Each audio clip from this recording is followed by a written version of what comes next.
When I got back from Iraq, I went to Afghanistan just a few weeks later. I did a 15-month deployment in Afghanistan with the 1st of the 508 Parachute Infantry Regiment. That is our symbol there. We are called the Devils because of actions that were taken on D-Day in Normandy in World War II. Afghanistan was given the moniker a couple of thousand years ago by a Persian king as the land of the unruly. And in many ways that still applies today because they will not band up into a centralized government. They resisted as independent tribes. They keep their autonomy. And it's a very deceiving place because it makes other countries think there's no border security here because they're individual tribes. And it has led many great powers to invade that country. And once they get inside easily, all the tribes surround them. Right? And then it's not so easy getting out. It happened to Alexander the Great, who took an arrow in the leg in Lashkar. It happened to the Brits about 150 years ago. It happened to everybody knows it happened to the Soviets when the Russians rolled in there.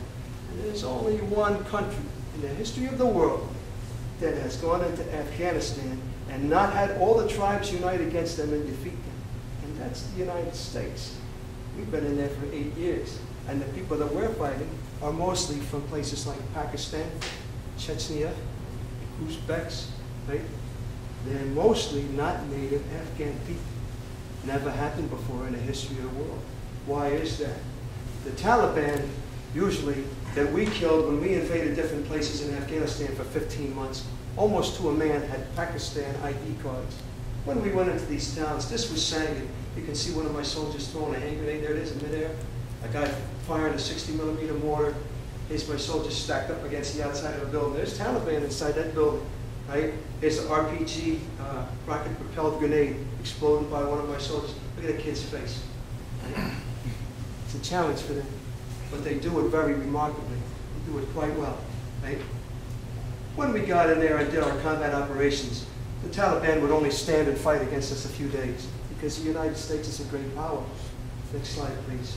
But when this great power got out on the ground and started to see what was left after the Taliban melted away or were killed, what we confronted was much more of a challenge because this is February in Afghanistan with children with no shoes.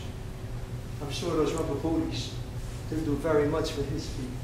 This child has no pants on. Right? This is her jacket, a coat wrapped around her. He's wearing a thin cloth jacket in 35-degree weather. Right? Look how filthy dirty they are. Right? They've got dirt all over them. They're unkempt, right? But they're beautiful people. They're beautiful children. But all I had to give them there was candy, like the last thing they needed. Right? We tried to give them what we could, and they took it because something beats nothing. And that's what they got. That's when we realized that we were really fighting a real enemy there. How do you combat that? And how do you keep these people, right, in a mindset where they want to fight bad guys, where they want to continue to have their own autonomy? How do you do that? Next slide, please. When we got down into the river part of Sangin, same town, we found what was fueling the Taliban. They were fighting war with flowers. And this is about a 6-foot soldier walking amongst poppy as far as you can see, like being in a cornfield in Kansas. This went forever, for miles of poppy. This town, 65% of the world's heroin from Sangin, one town in Afghanistan, from this town, 65% of the world's heroin. How do you fight that? Because that's what they're using to fight us. If you don't defeat that and the mechanism behind it, you will never take away their bullets. Next slide, please. We had shuras to try and figure out how to combat this in that town and in the town to the north of Pikajaki, and we asked farmers, please come to our shura, which in the Pashtun language, it means a leaders meeting. Please come to our meeting. We want to show you what we can have to offer to help you, and we want to hear your suggestions on how we can do it the right way. And the farmers would come, but they're very wise men because they've seen many nations come through here.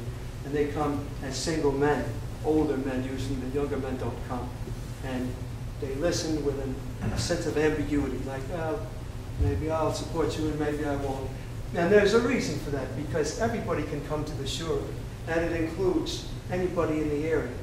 When you have farmers in an area, right, like these men, these farmers, right, and then you have another group that sits behind them all by themselves, right, and nobody goes near that group that's in the back, and they wear shiny black turbans, and they have very, very black mascara-like Sherma paste around their eyes, and everybody stays away from them.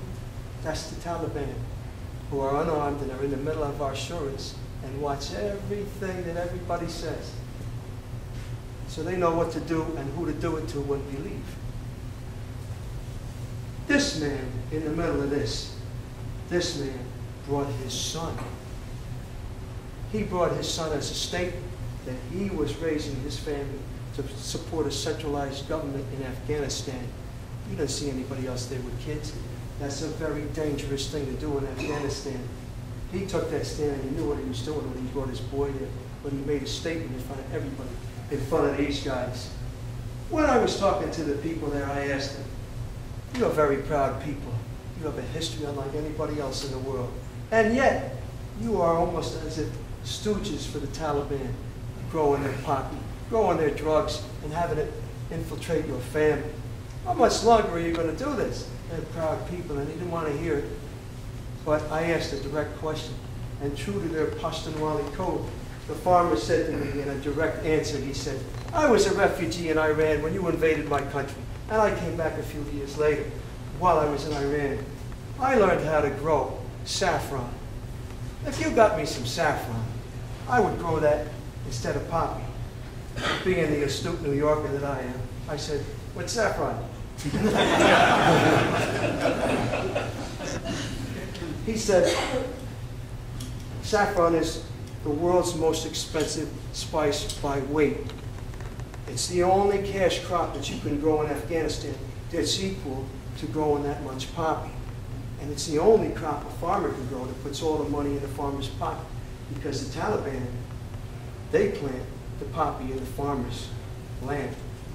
And then when it's time to harvest it, they come along with their razor blades and they splice each one of those bulbs. They let it form a gum. They peel it off.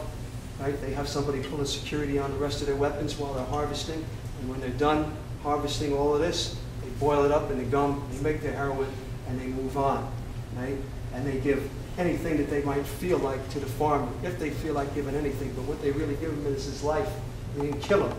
And he's happy for that many times. Right? The farmer said, you get me saffron, I'll grow that instead of poppy. And so I said, okay, I'm going to get you some saffron. You asked for it, you got it, Toyota. I'm going to find a way to do that. I didn't know how I was going to do it, but we figured it out. When I told this old man at the shore, these farmers here, there's some farmers right there, I told them at the next shore that we had, I said, I'm going to try and get you some saffron. Somebody at the first shore asked about it. We're going to see what we can do about it. Well, are you interested in it? This farmer here started jumping up and down like a little kid because it meant to him that he could free himself from the bonds of the Taliban.